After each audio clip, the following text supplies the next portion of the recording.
Okay, so the idea is that if we have a radical, we want to isolate that radical, and so that may mean moving terms from one side to the other.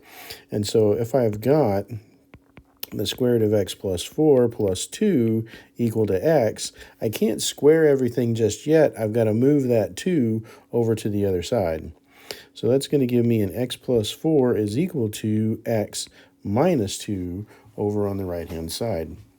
And so now, if I square everything, so I square it on the left, I square it on the right.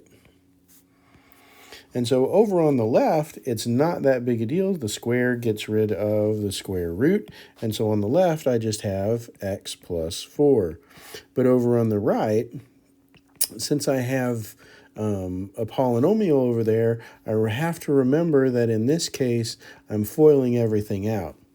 And so I've got an x plus 4 is equal to x squared minus 2x minus 2x and plus 4.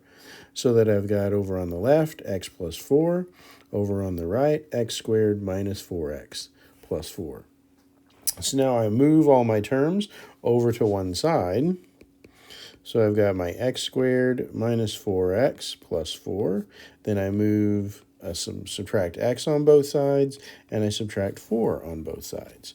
So I get a polynomial x squared minus 4x minus x gives me a minus 5x, and a plus 4 and a minus 4 cancel each other out, and so now I've got a polynomial x squared minus 5x equal to 0 that I need to solve.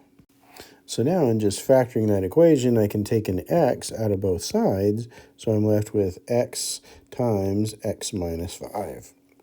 And so since this is equal to 0, I've got one solution where x is going to be 0, and another solution where x minus 5 is going to be 0. And so I get a solution, x is equal to 5, and x is equal to 0. So again, what I need to check is that both of these are really solutions to my equation. So in the radicals, we really do need to check. And so for our original equation, we had the square root of x plus 4 plus 2 equal to x.